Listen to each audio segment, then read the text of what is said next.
உனக்கு இன்று ஏற்பட்ட துன்பங்களுக்காக மனம் வருந்தாதே. ஏனெனில் அதுதான் உனக்கு வருங்காலத்தில் எதையும் தாங்கும் வலிமையான இதயத்தை அளிக்கப் போகிறது.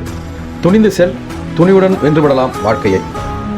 பிறக்கும் பொழுதே ஒரு குழந்தை இதயத்தில் ஓட்டையோட பிறக்குது. அந்த குழந்தைய எப்படியாவது கிரிக்கெட்டில் சாதிக்க வச்சிடலாம் அப்படின்ற ஒரு எண்ணத்தில் அப்பா இருக்கார். ஆனால் அவரால் முடியல. இரண்டாவது பிறந்த பெண் குழந்தையாவது கிரிக்கெட்டில் சாதிக்க வைக்கலான்னு பார்த்தாலும் அதுவும் முடியல. பிறகு என்ன நடந்தது என்பதை வரும் வீடியோவில் தொடர்ந்து பார்க்கலாம்.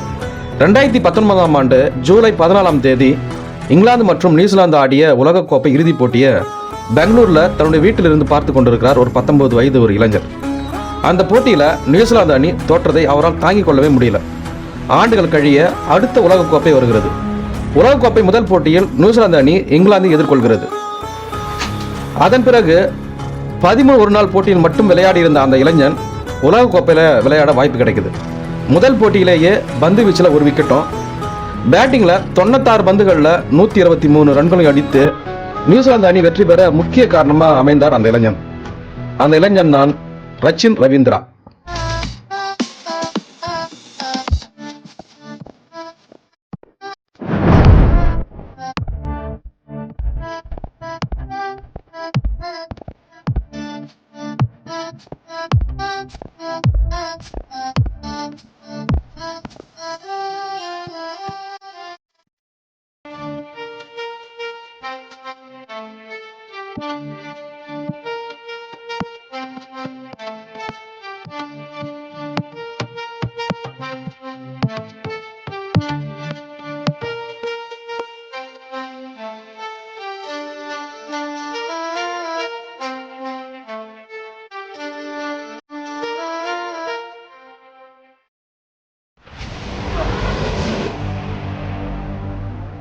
யார் இந்த ரச்சின் ரவீந்திரா? 2021ஆம் ஆண்டு இந்திய நியூசிலாந்து ஆட்டத்தில் இந்தியாவின் வெற்றி கனியை தட்டி பறித்து நியூசிலாந்தை பெரும் இக்கட்டிலிருந்து காப்பாற்றிய ரச்சின் ரவீந்திரா ஒரே நாளில் அனைவரையும் கவர்ந்தார். இவர் இந்திய வம்சாவளியை சேர்ந்தவர். இவர் பெயர் காரணத்தை அறிந்தால் இவர் சுவர் போல் நிற்பது யாருக்குமே பெரிய ஆச்சரியமாக தான் இருக்கும். ஏன்னா இடது கை சுழற்பந்து வீச்சு மற்றும் கான்பூரில் நியூசிலாந்து அணிக்காக தனது முதல் டெஸ்ட்டில் அறிமுகமான ரச்சின் ரவீந்திரா ஒரு ஆல்ரவுண்டர் என்பது அநேகருக்கு தெரியாது. அவரது பேட்டிங் திறமையை எளிதாக எடை போட்ட இந்திய அணியினர் கடைசியில் அதற்கான விலையும் கொடுத்தாங்க. சுவர் போல் நின்று நியூசிலாந்து அணியை காத்தார் ரச்சின் ரவீந்திரா.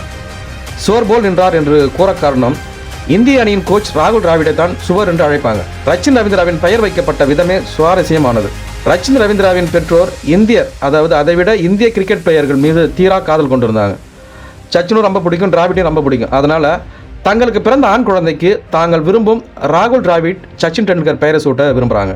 அதன்படி ராகுல் டிராவிட்டின் பெயரிலிருந்தும் சச்சின் டெண்டுல்கரின் பெயரிலிருந்து சின் என்பதையும் எடுத்து ரச்சின் ரவீந்திரா என பெயர் சூட்டுறாங்க. அது மட்டும் இல்லாமல் ரச்சினுடைய குடும்ப பின்னணியை பார்த்தோம்னா பெங்களூரை சேர்ந்த ரவி கிருஷ்ணமூர்த்தி தீபா தம்பதிக்கு பிறக்கிறார். பிறக்கும் பொழுதே அந்த குழந்தை ஆற்றில் ஓட்டையோட பிறகுது. அவருக்கு வயசு ஒரு 1 இருக்கும்.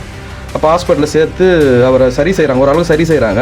இவனால் வருங்காலத்தில் கிரிக்கெட் ஆட முடியாது என்பதற்காக தன்னுடைய பெண்ணாவது கிரிக்கெட்டில் ஆட வைக்கலாம் அப்படின்னு சொல்லி செயல்படுறாங்க. அதுவும் நடக்காமல் போயிடுது. பிறகு இவரது மகன் தான் ரச்சின் ரவீந்திரா என்பது பிற்காலத்தில் நம்மளுக்கு தெரியுமோ அப்படின்றத அவங்க நினச்சி கூட பார்த்துருக்க மாட்டாங்க. இவர் 1999ஆம் ஆண்டு நியூசிலாந்து வெலிங்டனில் பிறக்கிறார். அவருடைய தந்தை ரவி கிருஷ்ணமூர்த்தி பெங்களூருவில் கிரிக்கெட் பிளேயராக இருந்தவர். இருந்த ஆர்வத்தில் நியூசிலாந்தில் ஆட் ஆக்ஸ் என்ற கிரிக்கெட் கிளப்பை நிறுவுகிறார். இந்திய பிட்சுகளில் நன்கு பழக்கமானவர் ரச்சின். அவர் 2011ஆம் ஆண்டு முதல் ஹட் ஆக்ஸ் அணிக்காக ஆண்டுதோறும் பெங்களூரு, ஹைதராபாத், சென்னை மற்றும் அனந்தபூர் போன்ற இந்திய நகரங்களுக்கு கிரிக்கெட் சுற்றுப்பயணம் சென்று சிறப்பாக விளையாட்டு வந்தார்.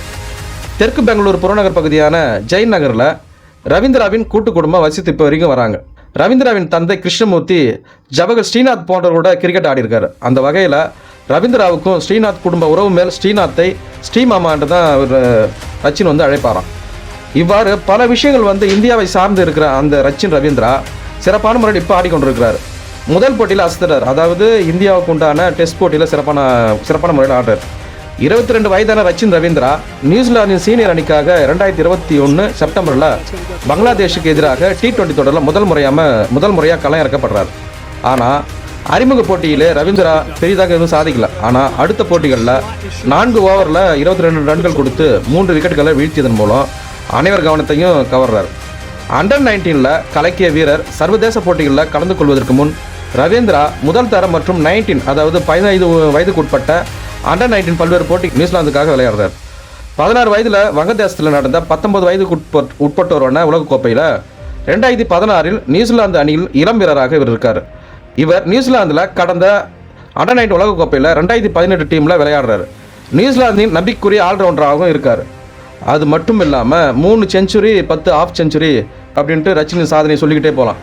அக்டோபர் 2018 ஆண்டில் பாகிஸ்தான் அணிக்கு எதிராக தனது முதல் தர கிரிக்கெட்டில் அறிமுகமாகிறார். இதுவரை 29 போட்டிகளில் 38.71 சராசரியுடன் 1626 ரன்கள் எடுத்திருக்காரு. அவர் தனது முதல் தர வரிசையில் 3 சதங்கள் மற்றும் 10 அரை சதங்களையும் பெற்றிருக்கார்.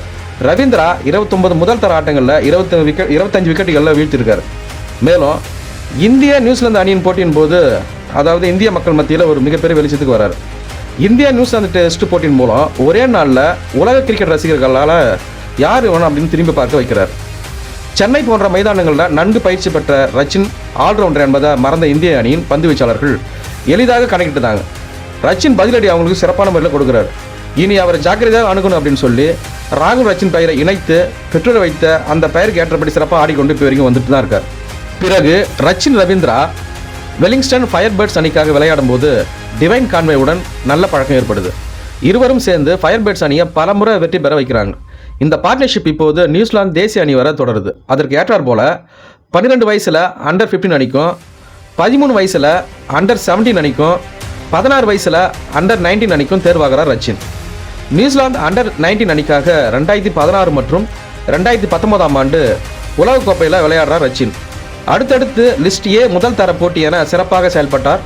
அது மட்டும் இல்லாமல் அவர் 2021 உலக டெஸ்ட் சாம்பியன்ஷிப் போட்டியில் நியூசிலாந்து அணியில் தேர்வு செய்யப்பட்டாலும் வாய்ப்பு கிடைக்காம போகுது. அதன் பிறகு 2021 ஆண்டு பங்களாதேஷுக்கு எதிரான T20 போட்டியில் நியூசிலாந்து அணிக்காக விளையாட வாய்ப்பு கிடைக்குது. அந்த ஆண்டே தன் பெற்றோர் பிறந்து வளர்ந்த இந்தியா நாட்டில் இந்திய அணியுடன் டெஸ்டில் கான்பூரில் விளையாட வாய்ப்பு கிடைக்குது. தன் பெயரில் இருக்கும் ராகுல் டிராவிட் பயிற்சியாளராக இருக்கும் அணிக்கு எதிராக விளையாடுறாரு ரச்சின். பந்து வீச்சில் விக்கெட் எதுவும் எடுக்காமல் இருக்கார். பிறகு நியூசிலாந்து அணி கடைசி நாளில் விக்கெட்டு மேல் விக்கெட் இழந்து ரொம்ப கஷ்டமான சூழலில் இருக்காங்க. அந்த நேரத்தில் முதல் போட்டி என்று கூட பார்க்காம பதட்டம் எதுவும் இல்லாமல் பொறுமையாக விளையாடுறாரு ரச்சின். விக்கெட் விடாமல் 91 பந்துகளில் 18 ரன்கள் எடுத்து நியூசிலாந்து அணியின் தோல்வியை தவிர்க்க போட்டி டிராவில் முடியுது. அந்த போட்டி முடிந்ததும் டெஸ்ட்டில் லோவர் ஆர்டரில் ஆடினாலும் ஓப்பனராக ஆடுவது தான் எனக்கு பிடிக்கும் என்று சொல்லியிருந்தார். அதன் பிறகு அன்று சொன்னதும் இப்போது ஒரு நாள் உலகக்கோப்பையில் அது நடந்திருக்குது. முக்கிய போட்டியில் இங்கிலாந்து பந்து வீச்ச அவருடைய உற்ற நண்பரான கான்வேவுடன் சேர்ந்து நொறுக்கி விக்கெட் விடாமல் 123 ரன்கள் எடுத்து நியூசிலாந்தை வெற்றி பெற வைக்கிறார் ரச்சின்.